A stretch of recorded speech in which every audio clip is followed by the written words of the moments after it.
Hey guys, here's a 12 Wings update.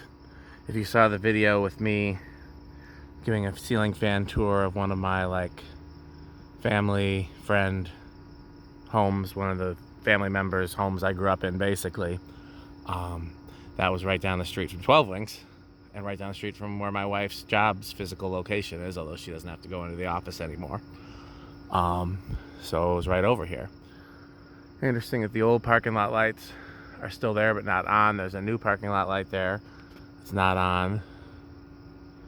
Where's that sodium? You can see some red sodium over there, but the fixture, I don't know where the fixture is.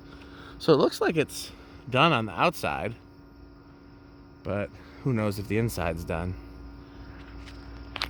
I mean, I'll always do a video if I drive past here and something looks different, or even if it doesn't, I just want to show. But if they ever do get back to me and give me a tour, which is what they promised, I'll do a video of the inside. Thanks for watching. Bye, Fanstick.